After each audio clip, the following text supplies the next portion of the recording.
intención de este video es contarles acerca de los resultados que publicamos en nuestro último informe sobre pobreza e indigencia, donde lo que hicimos fue actualizar el seguimiento que venimos realizando de estos indicadores, teniendo en cuenta la última base de microdatos de la encuesta permanente de hogares que publicó el INDEC y que corresponde al tercer trimestre de 2020. Recordemos que el INDEC publica tasas de pobreza y de indigencia semestrales y que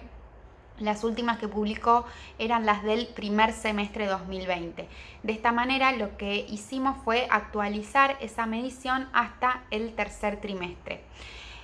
Lo que nos dan los resultados es que en ese tercer trimestre la pobreza alcanzó al 38,7% de la población y la indigencia alcanzó al 10,6%. Si expandimos estas tasas al total de la población nacional, eso se traduce en que 17,6 millones de personas tuvieron ingresos insuficientes para adquirir la canasta básica total y que 4,8 millones de personas no lograron adquirir los alimentos necesarios para su reproducción básica. Si bien estas tasas descienden con respecto al segundo trimestre, recordemos que el segundo trimestre fue el epicentro de la crisis provocada por la pandemia y por las medidas de prevención sanitaria, particularmente el ASPO, que llevaron a un desplome de la actividad económica y del empleo, y la pobreza se había disparado hasta llegar al 47% y al 12,4%. Si bien en el tercer trimestre hay un descenso de estos indicadores, en buena medida eso tiene que ver con un efecto estacional, producto del cobro del aguinaldo, por el cual los trabajadores formales que están en situación de pobreza, al cobrar el aguinaldo, salen transitoriamente de esa situación y por ese motivo en los trimestres impares la pobreza suele descender. Pero digamos, si quitamos este efecto estacional, igualmente notamos un descenso de la pobreza que tiene que ver con que a partir de ese trimestre comienzan a flexibilizarse algunas medidas de prevención y eso facilita la recuperación de la actividad económica y una recuperación parcial del empleo,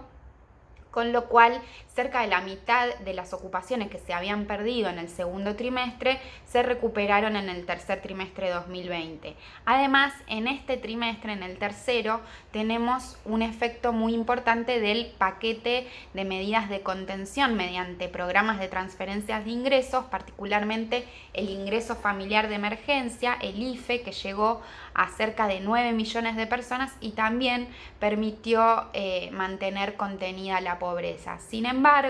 cuando comparamos con el mismo periodo del año anterior, es decir, contra el tercer trimestre de 2019, que son más comparables porque no tienen el efecto estacional del aguinaldo, vemos que en realidad la pobreza al tercer trimestre de 2020 creció 5,6 puntos porcentuales y la indigencia aumentó 3 puntos porcentuales. Esto quiere decir que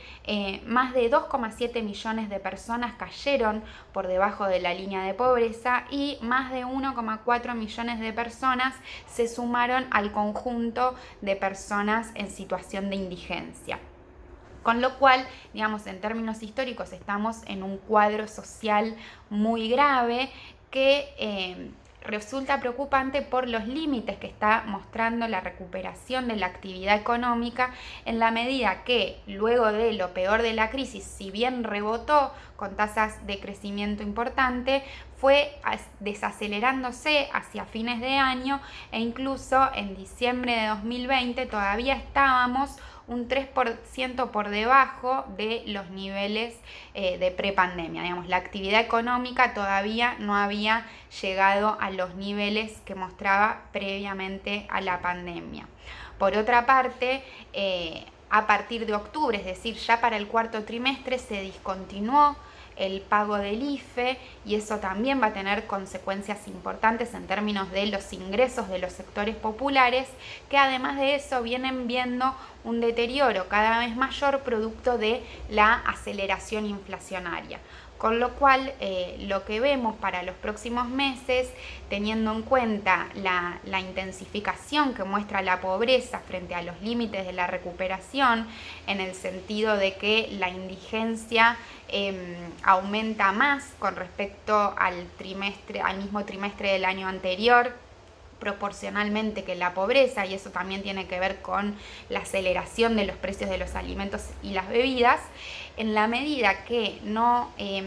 se avance en políticas que permitan recomponer el poder adquisitivo de los salarios y asegurar un piso de ingresos mínimos al conjunto de la población, el descenso de la pobreza y la indigencia va a encontrar sus límites en la medida de que también, digamos, este deterioro de los ingresos